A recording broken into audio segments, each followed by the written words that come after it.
be a bit of a talker, so I'll try and keep my story short-ish. Well, like everybody or most people in the creative industries, I was a very loud creative child. Wanted to be an actor, didn't we all? Kind of throughout my studies, I insisted to my parents I had no interest in doing anything other than like drama, art, media, photography. So they didn't even waste their time trying to get me to study anything other than that. So went through the motions really, did drama at college, did film at college, then did film at uni. And then all the while kind of networking and hustling and doing student films and just trying to kind of figure out what my role was going to look like in the industry going forward.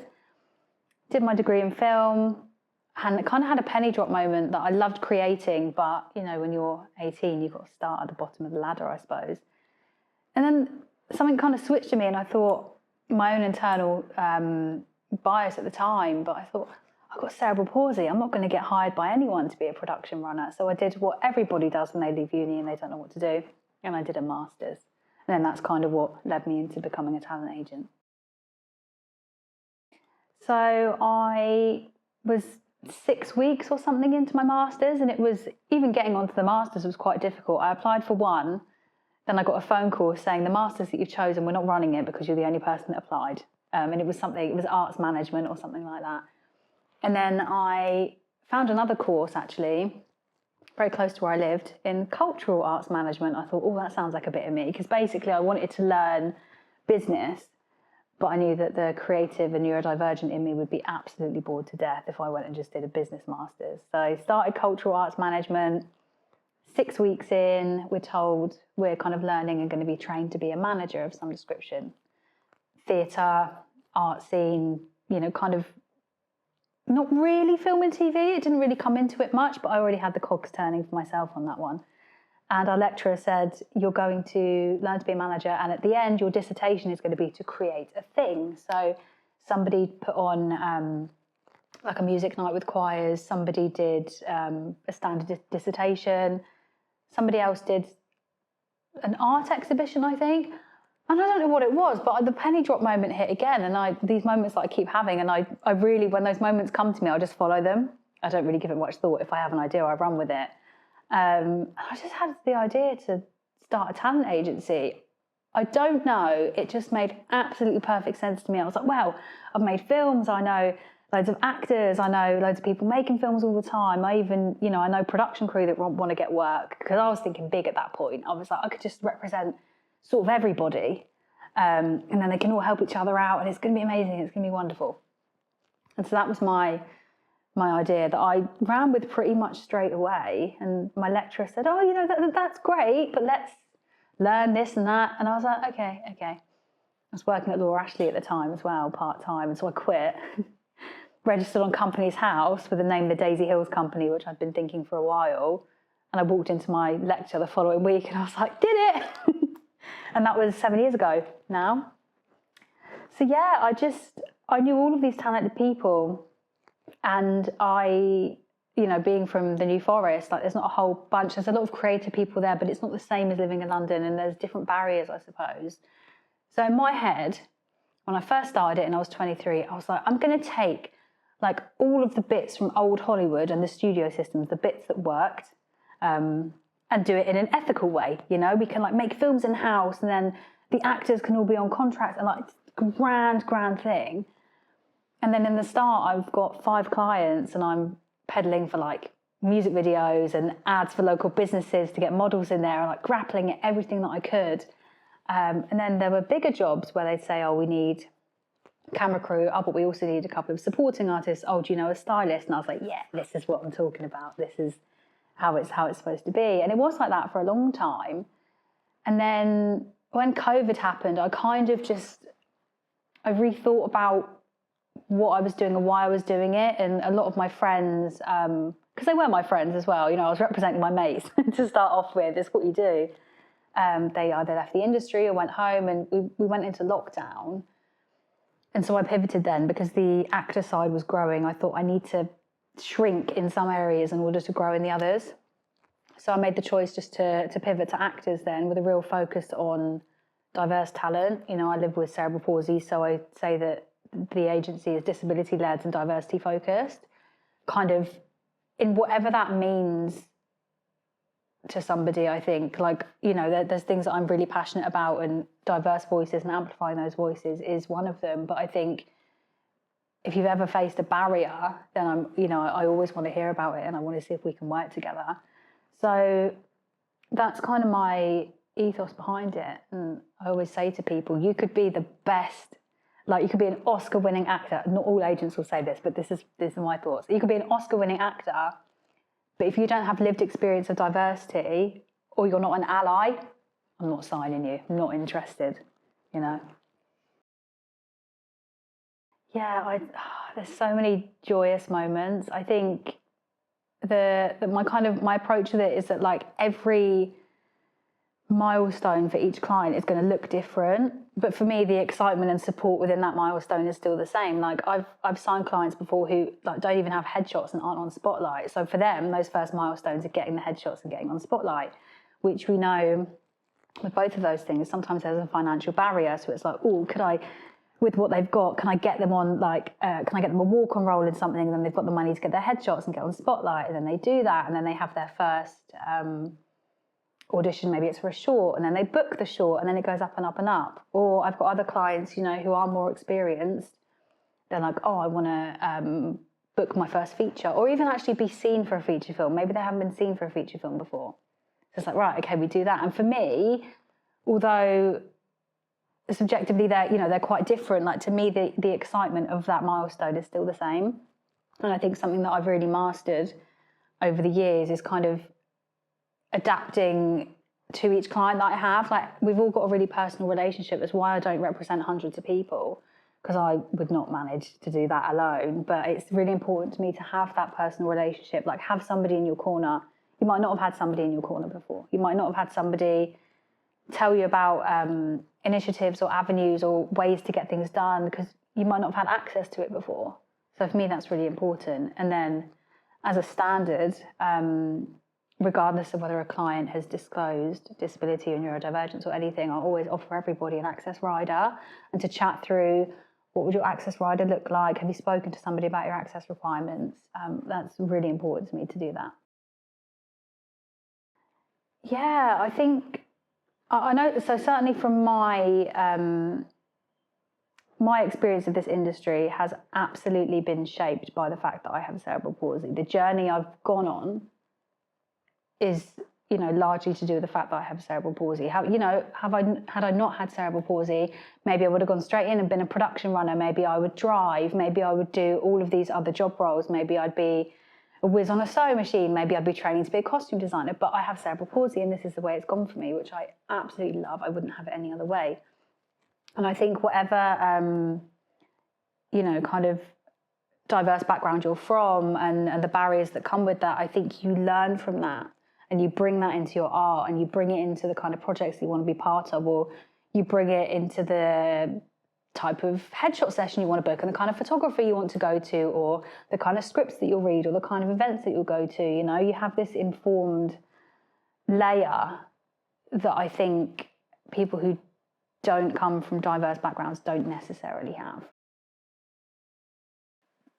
There's still not enough disabled talent being hired in film and TV. There's not, we've seen a slight increase over the past few years, but like, as somebody from the community and my friends in the community and my clients as well, there's been some amazing stuff.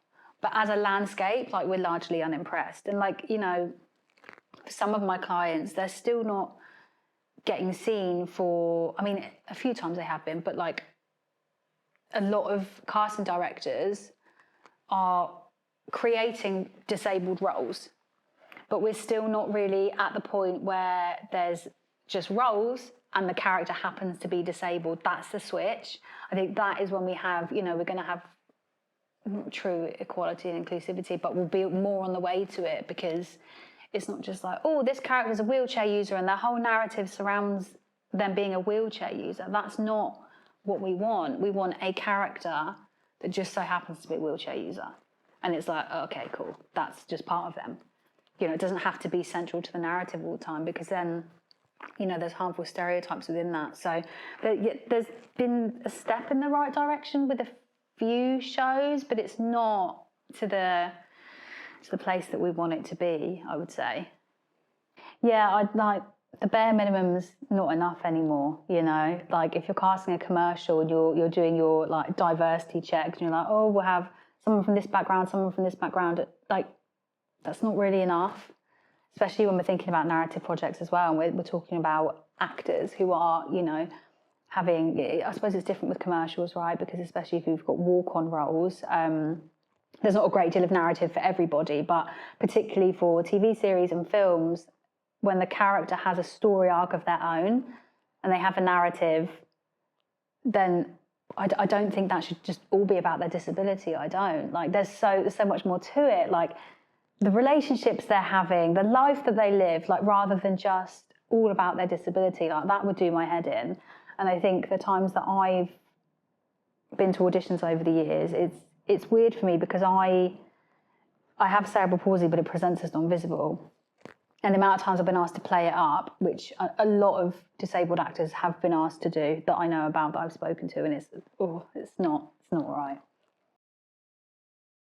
I think they just need more diverse voices in decision-making roles. I think that's the bottom line, like diverse execs and writers actually as well. And, rather than just a production company having a scheme to bring in new and diverse talent at entry-level positions, which is great, but having decision-making roles, I think that's the key. And that's when you'll start to see real change because these people have lived it. We've lived it. We know what the story should be, and we know the types of people that we want to include in our stuff. Younger me was so scared to ask for help or ask questions. I was very much like, just blend in, don't tell anyone about your CP, just blend in and do the job. Not now, not now, but at the time I was just so reluctant to ever ask for anything that I needed in an access requirement sense, yes, but also just like curiosity about growing in my career. Like, I'd always be really apprehensive just to ask for not even a favour, but just some information. And I think just always ask. Don't ask, you don't get. It's what I've always kind of grown up being told, and yet we find it so difficult to do that in a career setting. So obviously be polite and approachable, and very rarely in this industry do you get something for nothing, but it's really great to have the confidence to actually ask questions. What else would I tell younger me? Oh, don't be so hurt by rejection. The amount of rejections I have faced, probably everybody in the industry can relate to this. Like I've been on Star now applying for jobs since I was 15 years old, getting rejected for it's 15 years ago now, maybe even younger, getting rejected when you audition for a role at the school play and you don't get it. Like, rejection can stay with you for such a long time. Just don't let it. Like, it, when you get that first rejection, you'll feel like it's an absolute punch in the face. Whereas now I feel like it's a tap on the shoulder, and it's you have to let it go, which can be hard as creatives at every level, because we're all pitching for stuff, right? Even casting directors, agents, we're always all pitching, and we always get told no, as well as yes, but we get told no. So it's really important to not let it sit and stay with you, because I know for me for a long time it did, and then it brought my mood down, and then my motivation went down, and you get in this real bad cycle. Oh, I can't do this, and the minute the word can't comes out your mouth, that's it, you're in trouble. And then the third thing, probably have fun a bit more. I think when I was starting out, and I am a little bit guilty of this now, but I took everything so seriously. Kind of ties into rejection, but it's not life and death. Have a bit more fun. There's jobs that I look back on now, I'm like, oh, I wish I was a bit more present in it, because I wasn't. I was thinking about what the next day would bring, or the task that I had to get done, but actually taking a beat and being like, I'm working on a Hollywood film set at the moment, or my clients go into the BAFTAs, or like these amazing moments that you're supposed to have fun with. And if this is on camera, then I'll have to watch it back, and then I'll have to be accountable for myself. So now I've said it out loud, have more fun, I'm going to listen to that too. I mean, I don't know if it's because I just turned 30. I feel like my perspective has just really shifted. Like, Like I said, my first job in this industry was when I was 15. That's half my life ago. Like, I actually think about that now, like, that is a long time.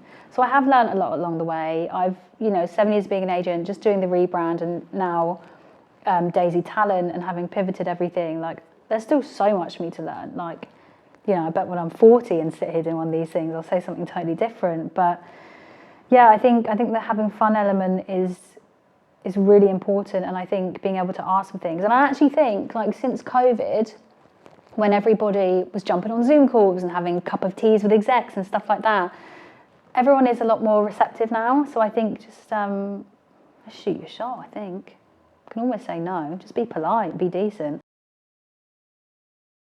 Back in the day, do you know, it's bizarre because when I look back at the films I made at uni, I had a Dazey Hills production as my name. This is before I started the agency and registered on Companies House. If my memory serves me, obviously my surname's Hills, and I think it's because I loved Dazed and Confused, the film. I think that's why. I think I just took that because I thought initially Dazey Hills, spelled like the flower, is quite cute because I wanted to have a bit of me in there, but I didn't want to be like Abbie Hills and Associates, because when I was going for that kind of studio model, I wanted it to sound a bit production company-like. So yeah, I think it's because I just love Dazed and Confused. Then I wanted a bit of me in there. And so it was the Dazey Hills company for 7 years.